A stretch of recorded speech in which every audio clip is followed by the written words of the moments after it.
бақыт, қуаныш және ләззат сезімдері асқан сұлу, ең әсем және де аса көркем дүниелерді қолмен ұстағандай айқын және кемел дүниелер ретінде танып білу арқылы ғана пайда болып толық болмысқа ие болады. Талпыныс тәжі табандылық бейқадамдық сәтсіздікке бастайды. Адам кез келген жұмысқа жарамды бола бермейді. Ең тамаша әрекет бақытқа қол жеткізетін еркіндік. Музыка рухтың құмарлық пен ынтазарлықтың әр алуан көңіл күйдің ісі. Тәрбиесіз берілген білім адам заттың қас жауы. Музыканың негізгі міндеті адамның эстетикалық қажетін өтеу. Адамның басына қонған бақыттың тұрақты болуы жақсы мінез құлыққа байланысты. Мінез бен ақыл жарасса, адамгершілік ұтады. Адамға ең бірінші білім емес тәрбие берілу керек. Тәрбиесіз берілген білім адам заттың қас жауы. Ол келешекте оның барлық өміріне опат әкеледі. Қандай ғылым болса да, ол адам санасына дербес ерекше мәндерді ұғыну арқылы ұялайды.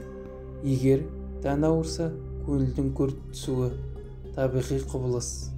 Сондықтан алдымен сазда әуеннің әсерімен көңілді сергітеді. Осының арқасында дене біртіндеп сауыға бастайды. Білімді болу деген сөздің мағынасы белгісіз нәрсені ашуға қабілетті болу деген ұғым. Ғылым, үйренем деген адамның ақыл-ойы айқын, ерік-жігері, тілек мақсаты, ақиқат пен әділдік үшін талап жолында болуы шарт. Жай ләззат іздеу, кәсіпқұмарлыққа ұқсас әрекет одан да болмасқа керек. Адам денесінің жетілуі, оның денсаулығы. Егер денің сау болса, онда оны сақтамақ керек. Ал егер сау болмаса, онда денді сауықтыру керек.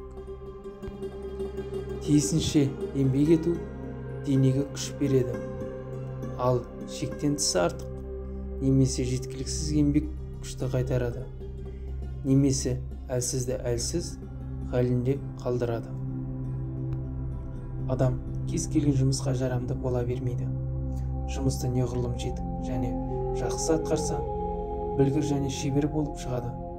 Қандай әрекет, қандай іс істесек те, содан рахмет табу, соның рахатын көру біздің мақсатымыз болып табылады.